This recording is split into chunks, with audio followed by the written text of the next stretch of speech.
In a move aimed at revitalizing the cooperative movement and enhancing access to affordable financial services, the government has launched the National Cooperative Savings and Credit Society Limited.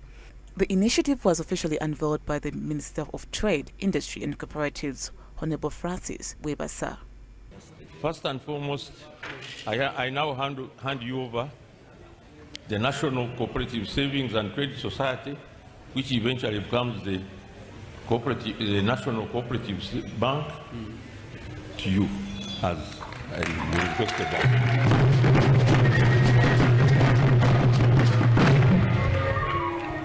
As you also requested, I can now hand out to you the certificate of registration and the National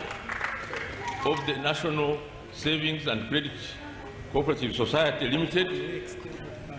I hereby that I have this day registered the above named society and its bylaws under the provisions of the section of 6.1 of the Cooperative Societies Act, Cap 107. Makei Amo, the director of the non-government financial institution department at the Bank of Uganda, delivered a speech on behalf of the governor in which he acknowledged the vital role that cooperatives have played in driving economic empowerment and transformation across communities. Most of the early cooperative societies were established to support marketing of produce and export communities. Over the years, cooperatives have witnessed remarkable growth, with the number of registered societies increasing from 10,746 in 2011 to over 30,000 today, many of which are savings and credit cooperative societies, SACCOs as we know them. This expansion reflects the sector's resilience and its capacity to mobilize resources, extend credit, uplift livelihoods of the members, especially in the rural and underserved areas. Cooperatives continue to contribute to economic growth and employment by supporting entities involved in agricultural value chain and small-scale businesses.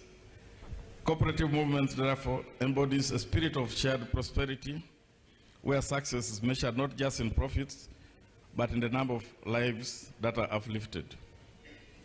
So what's the economic impact of this, and what do we see this in contributing to financial inclusion?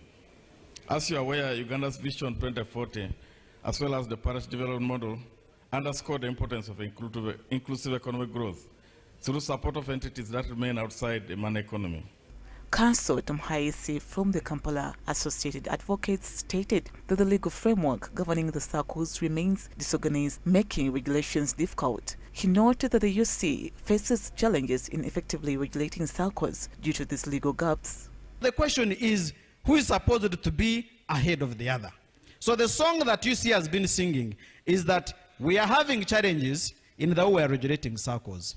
We have mentioned all of them, and most of them is because we have different bodies. Bank of Uganda for large SACCOs, UMRA for the smaller SACCOs. But the registrar is also there with a different mandate, exercising the same powers over the same body. So the question has been, if registrar takes an action that Bank of Uganda does not believe in, who takes the day?